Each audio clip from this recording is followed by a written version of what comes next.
He was a dam builder, Prince Power, stooge with a trowel. He poured concrete over coal ash like a man shoveling shit with a smile. They told him, call it Struckle, Phil, that's the magic word.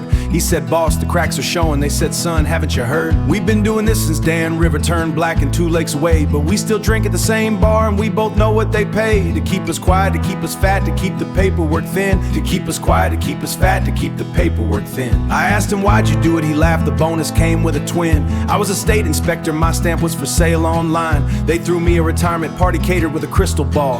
Now I sit on their advisory board for ethics and compliance, and every time I see the news I practice my denial science. I'm the reason that dam stood and the reason that it fell, but the bonus cleared and the lake is gone and I'm doing pretty well. I was just a Highway 16 man, drove that route for 30 years. Saw the coal ash ponds leak into the cove, saw the mutant bass grow ears. When the dam broke in 2022 I didn't cry, I laughed, cause I'd already seen Prince Power's playbook, first poison then draft. A press release about unprecedented rainfall and aging infrastructure, while they cashed a federal check and handed out Banusis like vultures. You wanna know the real joke?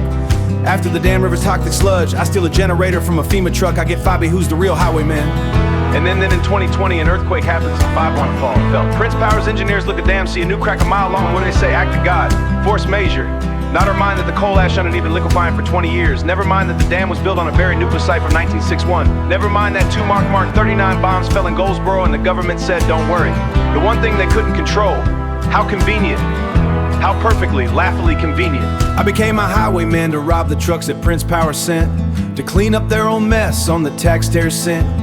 But the real highway robbery was the one they filmed for the news, with hard hats and a teleprompter and a politician's excuse. Way out in Goldsboro, 1961, a bomber broke development. The ash from the coal mixed with the dust from the bombs, a love story in the soil. Then they built a dam on top of it all to hide the decades of toil. The dam cracked like an eggshell and out leaked a secret the feds forbid. 2 cover-ups for the price of 1, that's Prince Power's biznahula.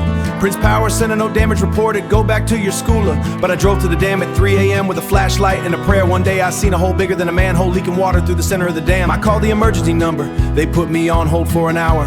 Then a VVP called back and sir, that crack is outside our power. They flew in a team from a firm, called it Managing Solutions. 3 months CEO went on TV and said we're heartbroken, which is rich, they knew. The earthquake was their alibi, they could have fixed it in 20, but then how would they justify the rate hike, the federal loan, the insurance, pay out the land? They needed that water to leave, so they shook my state by the hand. You want to expose corruption? Here it is, Goldsboro, 1961's No Accountability Norman is a super fun site with a sale sign. I'm a Highway 16 man because someone has to rob from the robbers. But if you see me on the road at midnight with a tire iron and a counter's wave, I'm probably stealing back your property taxes.